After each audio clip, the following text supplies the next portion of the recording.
And now I'm going to be performing nasopharyngeal suctioning on my patient. So first I would want to assess I'd make sure there's an order for this. And then I would make sure that my patient this is something that they need and that's appropriate. I would assess their breathing and their coughing ability. Lots of times this would be done in like a more like urgent situation, so these things would all need to be done pretty quickly. Also, the supplies that I need in the room are my suction on the wall or portable, my tubing, my sterile saline, like in a cup or in a jug, also a suction catheter, sterile gloves, regular gloves. I could use protective eyewear too. Also my bedside table and a towel in case, it gets messy. And then I will make sure this is my right patient, check their ID, check the order, ask them their name and birthday. If they're not blue, then we deal with that a little bit differently, but then I can explain the procedure fairly quickly if it's an emergency, wash my hands, then I have all my equipment. I don't have all my equipment just because we don't have everything, but I have what I have. So now I would first have my suction ready on the wall, and I would have it at about 100 millimeters of mercury. Then I would have my patient in high Fowler's position, sitting up. It is best to help them in their airway. Anyway, it's helpful for coughing and lung expansion. Then I would put my towel across their chest to prevent them getting any secretions on them. And then using aseptic technique, I can now open my package, touching only edges, and there's gloves in here. So now I can don my sterile gloves.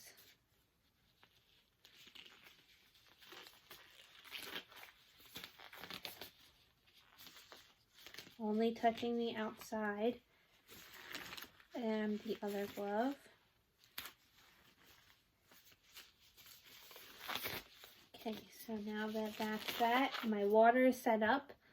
My sterile saline is ready, and now I have my lubricant out, and I'm going to take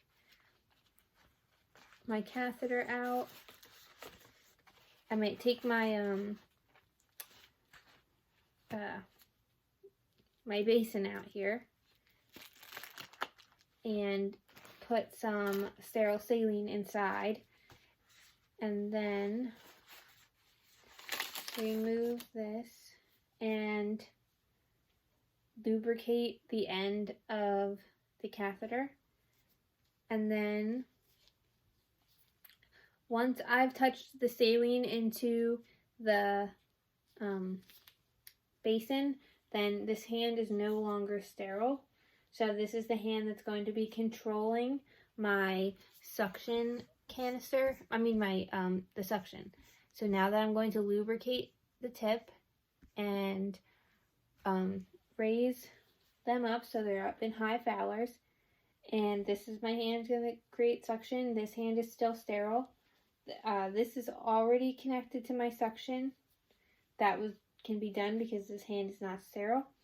And then he's not in the right position, but I'm going to quickly insert my tubing using like walking motions.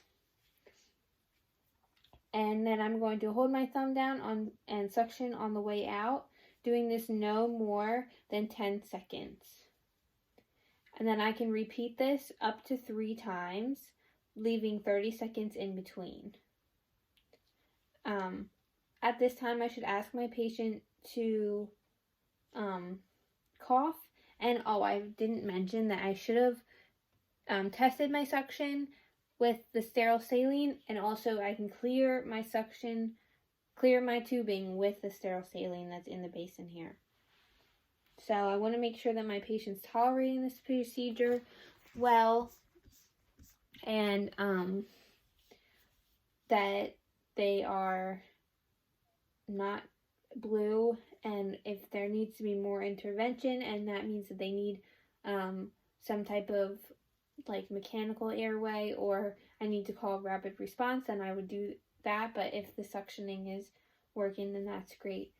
So I want to just keep checking on my patient, asking them if they're okay, how are you doing, like, are you tolerating this? And then once I'm all done and they're cleared of their airway, then I'm going to clear my tubing. Then I can get rid of all of this. I'm no longer sterile. I can get rid of all of my supplies, and then I want to record and chart the procedure, how it went, time, color, and amount and of the secretions that were suctioned. Also, I want to identify how many times I did this, if I did the 3 times, if I only need to do it once. And that's all.